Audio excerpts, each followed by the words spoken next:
হয়ে এত শক্ত হয়ে গেছে, কারোর মাথায় এটা দিয়ে বাড়ি দিলে মাথা চাট্টু করবে। লাগছে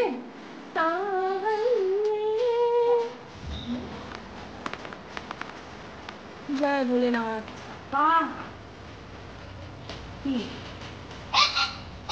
মানে পাখাটা অফ করে একটু যাও, পুরোটা পড়তে বসেছে, সেখানে যদি আমার বন্ধুদের না দেখায় তাহলে কেমন করে চলবে বলতো? নাহলে বলবে দেখো মেয়েটা ঘরের কাজও করে না, পড়াশোনাও করে না। বলুন বন্ধু, গুড মর্নিং, শুভ সকাল। কেমন আছেন আপনারা সবাই? নিশ্চয়ই খুব ভালো আছেন, আমিও খুব ভালো আছি। আজ হলো সানডে, ঘড়ির কাঁটা 12টার ঘরে। পুপু 1 কাপ চা বানিয়ে খাওয়ালো, ও নিজেও পড়তে বসেছে। এবারে আমাকে সংসারের কাজকর্মে হাত দিতে হবে। ইন্দ্র বললো আজ বিকেলে তার সাব ডিভিশন মিটিং রয়েছে, আর মিটিং মানেই খাওয়া দাওয়ার ব্যবস্থা। দুপুরে যেমন খুশি তেমন রাঁধো, মাথায় অত চাপ নিতে হবে না। চলুন। হ্যাঁ, আর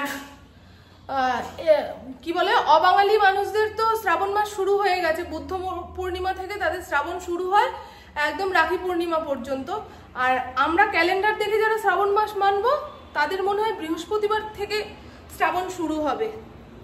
এবছরে শ্রাবণের কাছের চুড়িও পরতে পারলাম না। আজকে বিকেলে মেলায় যাব। মারাত্মক গরম লাগছে, মারাত্মক গরম লাগছে। জামা কাপড় গায়ের সঙ্গে চেপে বসে থাকছে। আর আমার এই এত ঘেমো প্যাচপ্যাচে গরমে না গায়ে অ্যালার্জি হয়, জানেন তো। ডাক্তারবাবু একটা মলম দিয়েছে, সেই মলম লাগালে আরো যেন প্যাচপ্যাচানি শুরু হয়। বললাম একটা পাউডার দিন। বাড়িটা মেঘলা করে আসলো। সকাল থেকে কি বিশাল রোদ ছিল গো, ওরে বাবারে। চলুন। হ্যাঁ, সবার বাড়ি থেকে ওই খাসির মাংস, মুরগির মাংসর গন্ধ নাকে আসছে, কিন্তু আমি রান্না করব ইলিশ মাছ। এর আগের দিন ইন্দ্র সেই ইলিশ মাছটা আনলো, সেটা কাটতে হবে বলে রান্নাই করতে পারছি না, বুঝলেন। এই গোটা মাছ কাটা আমার পক্ষে যে কি খতরনাক কাণ্ড হবে। এসে গেছি আমার পুতারা। ও ভাবছে কি হলো, মা কার এসে যাওয়ার কথা বলছে? ও মা, তোমার কথাই বলছি। চলো, আচ্ছা সকাল থেকে চৈমুটকি করে যাচ্ছে। চলো চলো চলো চলো। বৃষ্টি হলেও হতে পারে জানেন, বেশ ভালো মেঘ করে আসলো। এই জামা কাপড় মেলার স্ট্যান্ডটা আগে বাইরে রেখে আসি, নাহলে ঘরের মধ্যেও হাঁটতে চলতে পারছি না। শরীরটা এত বড় বানিয়ে ফেলেছি না, আমাকে মাঠের মতো জায়গা দিলেও আমার জন্য কম পড়ে যায় জানো। তাই শরীরটাকে কমাবো ভাবছি পুজোর আগে আগে। আবার এই বাড়িতে খাসির মাংস হচ্ছে, গন্ধ পাচ্ছি। ফরিন বিস্কুট খেয়েছে, সব বিস্কুটের গুঁড়ো মেঝের মধ্যে ছড়ানো। আমরা কেউ হাওয়াই চটি পায়ে দিই না তো ঘরে। পায়ের নিচে এই সমস্ত জিনিস পড়লে দেখবেন গা শিরশির করে না? আমার তো খুব গা শিরশির করে এখন। এই সামনের গেট দিয়ে ঘরের ময়লা ফেলি না, কিন্তু এখন এইটাকে টেনে ওই পাশের দরজা দিয়ে নিয়ে যেতে গেলে আমার খাটনি পড়ে যাবে। এই যে ঘরে তালা দেওয়া রয়েছে, এখন ওই ময়লাটা সাইডে ফেলতে গেলে তালা খুলতে হবে, ফড়িং বেরিয়ে যাবে, সেই ভয়ে মরতে হবে, বুঝেছেন। সব ময়লা এই যে এই গেটটা দিয়ে ওই পাশে ফেলি, সুভাষদা নিয়ে চলে যায়, সহজ হয় কাজটা। এই প্যাকেটগুলো ধোবো বলে বালতির মধ্যে রেখে দিয়েছি, এখনই ধুয়ে ফেলি। মাছটা ডিপ ফ্রিজ থেকে সবে বের করলাম তো, পুরো বরফ হয়ে শক্ত, বটি চালানো যাবে না মাছের গায়ে। একটুখানি ঠান্ডাটা কাটুক, তারপরে দেখছি ওর ব্যবস্থা কি করতে পারি। এই জিপলক ব্যাগগুলো ধুয়ে শুকিয়ে রাখলে আবার সবজি কেটে রাখতে পারবো। এর মধ্যে সবজি কেটে রাখা থাকলে অনেকদিন ভালো থাকে। মাছ কেটে ভরে রাখলেও বেশ জায়গা অনেকটা কম খায় ফ্রিজে, জানেন। নাহলে কৌটোতে ভরে রাখলে না সেই অনেকটা জায়গার দরকার পড়ে। আধা ঘন্টা পাখার নিচে বসে চায়ে চুমুক দিয়েছি, চুল এলোমেলো। নাহলে স্নানের পরে বেশ আঁটো সাঁটো করে চুলটা বেঁধেছিলাম। চুল এলোমেলো থাকলে দেখবেন অপরিষ্কার লাগে, আমার নিজের চোখে নিজেকে দেখতে ভালো লাগে না, বুঝলেন। আর চুলটাই দিয়েছে ভগবান অখাদ্য মার্কা। এই ইলিশ মাছটা ঠান্ডা হয়ে এত শক্ত হয়ে গেছে, কারোর মাথায় এটা দিয়ে বাড়ি দিলে মাথা চারটুকরো হয়ে যাবে, জানেন। আজকে কাটবো গোটা মাছ। গোটা মাছ কাটতে সাহস পাই না তো, আজকে কাটবো, বেশ আনন্দ হচ্ছে। আজকে সকালে ঘুম থেকে উঠেই কেমন গা হাত পা চিরবির চিরবির করছে, এত গরম এত গরম। সেই ভাদ্র মাসে রোদ উঠলে মানুষ যে জামা কাপড় শুকায় সেই রোদ উঠেছে আজকে সকাল থেকে। আর মানি প্ল্যান্টের গাছটা ঠিক বাঁচানো যাচ্ছে না, তাই জন্য এখানে রেখেছি। বৃষ্টির জল খাক, রোদে পুড়ুক, তাতে যেটুকু বাঁচার বাঁচবে, আর না হলে ফেলে দিয়ে অন্য একটা গাছ এনে এর মধ্যে বসাবো। নতুন পাতা গজিয়েছে অবশ্য। দেখুন না বৃষ্টি হচ্ছে। আমার রান্নাঘরটা যে কবে ঠিক করে দেবে ইন্দ্র। আর একবার কানে তুলে দিয়েছে রান্নাঘর ভেঙে চুড়ে একদম মনের মতো বানিয়ে দেবে, আর এই রান্নাঘর আমার পরিষ্কারও করতে ইচ্ছে করছে না। মানে ধুর, আর তো কটা দিন থাক গিয়ে, একবারে ভেঙে চুড়ে যখন দেবে তখন পরিষ্কার পরিচ্ছন্ন করে রাখবো। আমার তো এরকমই হয় গো, একবার ভালো জিনিসের কথা কানে উঠে গেলে না, সেটা কবে পাবো কখন পাবো সেটা পেতে যত দেরি হবে আমার মনের মধ্যে তত বেশি হতাশা আসবে। আপনাদেরও কি এরকম হয়? আহা হা, বৃষ্টিটা দেখতে ভালোই লাগছে বলুন।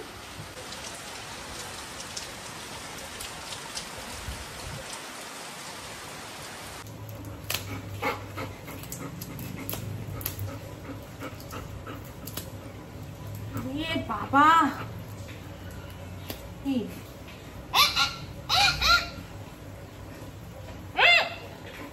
এদিকে মাছটা শক্ত থাকতে থাকতে মাছের আঁশ ছাড়িয়ে ফেলতে পারলে আমার সুবিধা হবে, সেই ভেবে রান্নাঘরে বসে মাছের আঁশ ছাড়াতে গেছি। দেখুন গ্যাসের টেবিল, রান্নাঘরের দেওয়ালে মাছের আঁশ পুরো টাকার মতো আটকে আটকে রয়েছে। এখনই যদি সাপটে ফেলতে না পারি পরে খুঁটেও তোলা যাবে না।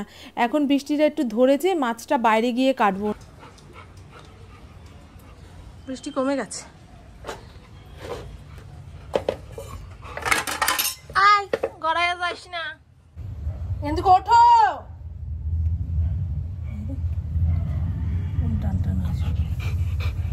তো ঘরে যাও, ঘরে যাও, ঘরে যাও, ঘরে যাও, ঘরে যাও, আমি যাচ্ছি, যাও। 3 টুকরো রান্না করব। বললাম ইন্দ্রর রাতে সাব ডিভিশন মিটিংয়ে খাওয়া দাওয়া রয়েছে, খাসির মাংস, ভাত, ওরে বাবারে বাবা, জম্পেস খাওয়া দাওয়া। দুপুরে এত খাওয়া দাওয়া সেরে আবার রাতে কি করে খাবে বলেন তো? পুপুর জন্য পনির রান্না করব। উনি আবার ইলিশ মাছ খান না। বললাম ভেজে দেবো, বলে না, আমার জন্য পনির করো। ঠিক আছে, জো আজ্ঞা, তোমরা যেভাবে বলবে রাঁধুনি সেভাবেই রাঁধবে। এই মালাই পনিরটা যে কি স্বাদ। আজকে ইলিশ মাছটা রান্না করব আমার মা যে সমস্ত মশলাপাতি দিয়ে রান্না করে সেই সমস্ত মশলা দিয়ে, তবে মায়ের মতো স্বাদ হবে কিনা জানি না। তো চলুন চেষ্টা করে দেখি। এখানে নিয়েছি 2টো শুকনো লঙ্কা, 2 চামচ কালো জিরে, 2 চামচ গোটা জিরে, আর নেব রাঁধুনি। দেখুন রাঁধুনির মধ্যে কত ধুলো ময়লা রয়েছে। সব গোটা মশলা জলের মধ্যে 5 থেকে 10 মিনিট ভিজিয়ে রাখার পরে একটুখানি নরম হয়ে যাবে, তারপরে শিলপাটাতে বেটে একটা মশলা বানিয়ে নেব। আমার মা বলে শিলপাটাতে মশলা বেটে যে রান্নাই করা হোক না কেন সেটার স্বাদ অন্য রকম হয়। এখানে ইলিশ মাছে লবণ হলুদ মাখিয়ে রেখে দিয়েছি। পুপু তো ইলিশ মাছ খায় না, বেছে খাইয়ে দিলে হয়তো খাবে, কিন্তু ওকে বেছে খাইয়ে দেওয়ার পরে আমার নিজের আর মাছ বেছে খেতে ধৈর্য লাগবে না, তাই ওর জন্য বানাচ্ছি পনির। আমি কিভাবে পনির রান্না করি তার একটু বলে দিই। পনিরটাকে টুকরো টুকরো করে কেটে নিয়ে গরম জলের মধ্যে লবণ হলুদ দিয়ে 2 মিনিট পনিরটাকে ভিজিয়ে তারপরে ভেজে রান্না করব। ভিজিয়ে ভেজে দুটোকে গুলিয়ে যাচ্ছে, সে যাই হোক, এভাবে একবার রান্না করে খেয়ে দেখবেন। পনির অনেকটা সফট থাকে, আবার ভেতরে লবণও ঢুকে যায়।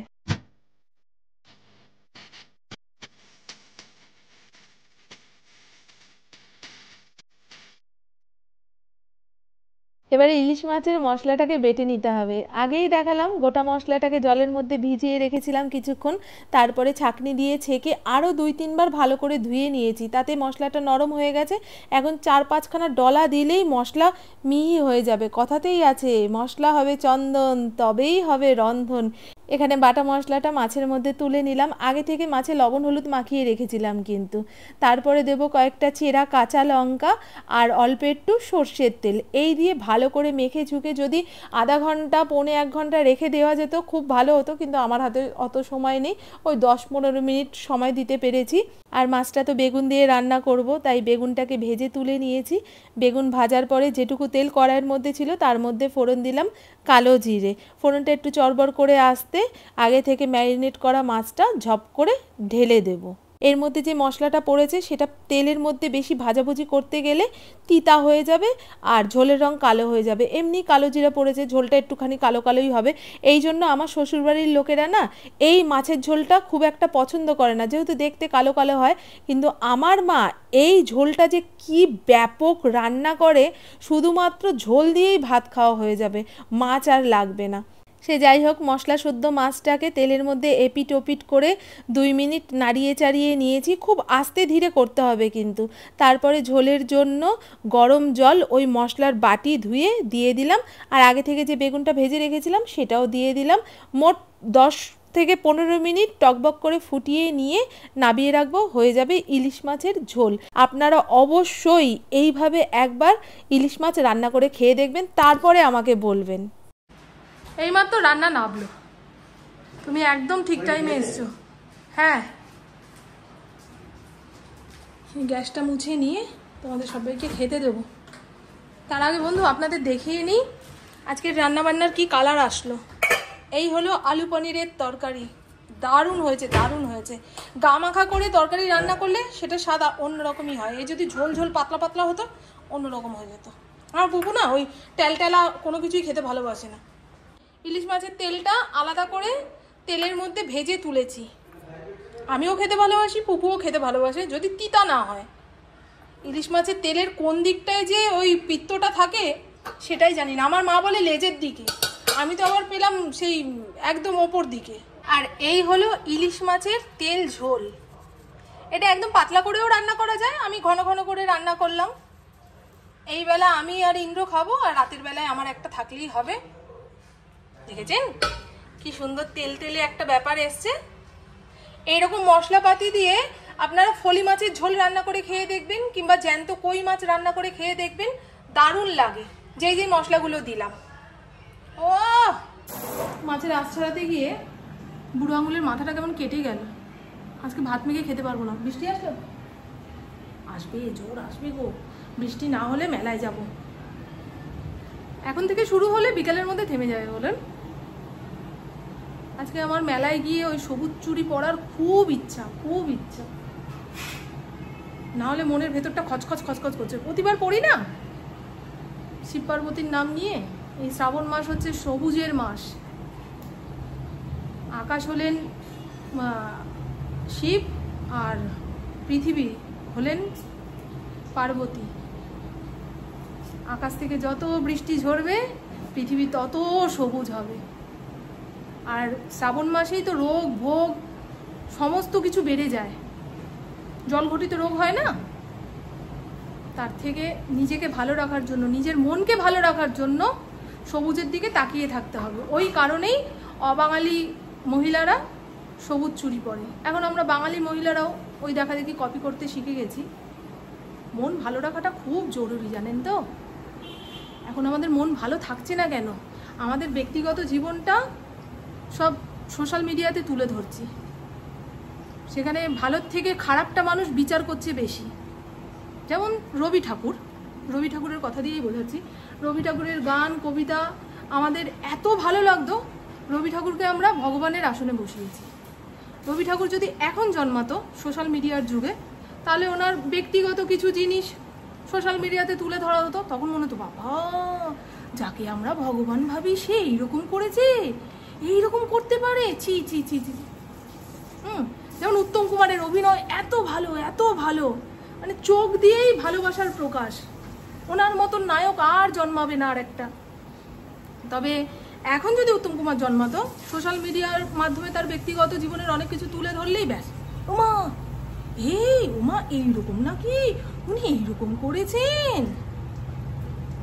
যত ব্যক্তিগত জীবনটাকে আমরা সবার সামনে প্রকাশ করব, ততই জীবনে জটিলতা। ঠিক? আমার প্রভুর খিদা পেয়ে গেছে, ইশারা করে দেখাচ্ছে খেতে দাও। Good evening. এখন সময় সন্ধে 6:30। মেলায় যাব, কাচের চুড়ি পরবো। সেই সকাল থেকে আপনাদের বলে যাচ্ছি। দেখুন রেডি হয়ে নিয়েছি, কিন্তু বাইরে পড়ছে বৃষ্টি। দুপুর থেকে শুরু হয়েছে। সন্ধ্যা পুজো দিচ্ছি আর ভোলে বাবাকে ডাকছি, ভোলে বাবা 7:30টার মধ্যে বৃষ্টিটা থামিয়ে দিলে আমি মেলায় গিয়ে শুধু 12খানা চুড়ি কিনবো, চলে আসবো, মানে 1 ডজন। সেটাও তো হচ্ছে না গো। তবে 6:30 বাজে, এখনও 1 ঘন্টা হাতে সময় রয়েছে ভোলে বাবার কাছে। তার মধ্যে যদি থামিয়ে দেয় তো ভালো কথা, মেলায় যাব। আর না হলে দেখি আমাদের সামনে একখানা কাচের চুড়ির দোকান রয়েছে, সেখানে পাওয়া যায় না আমি জানি, তবুও যাবো, ঢু মারবো। সব তারকেশ্বর যাচ্ছে।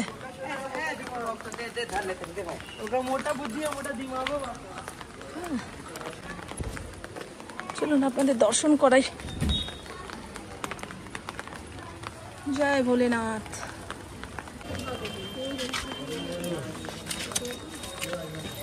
এখান থেকে সবুজ চুরি পড়লে নাকি? 20 রুপিয়া। চলুন তো, আমার বাড়ির সামনে এই দোকানটাতে নাকি সবুজ কাচের চুড়ি পাওয়া যায়।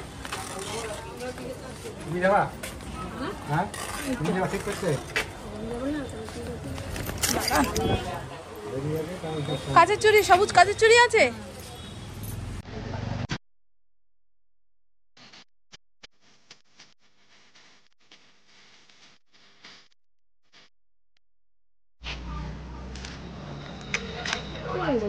আমার বাড়ির একদম সামনে এই দোকানটা। আমি কখনো ভেতর দিকে আসিনি, জানিও না যে ভেতরে এরকম একটা দোকান রয়েছে। এই বিহারি কয়েকজনকে দেখলাম কাচের চুড়ি পরে বেরোচ্ছে, আমি জিজ্ঞাসা করলাম, বলছে হ্যাঁ এখানে তো পড়ায় 20 টাকা করে ডজন। একদম 20 টাকার ডজন। মেলায় গেলে 30 টাকা নিত এই একই চুড়ি। এই জিলিপি নেব, জিলিপি দোকান সামনে না,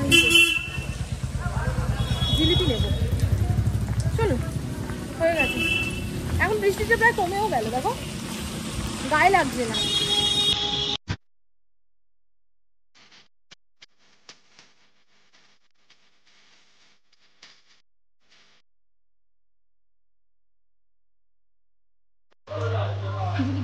কি ভিড়।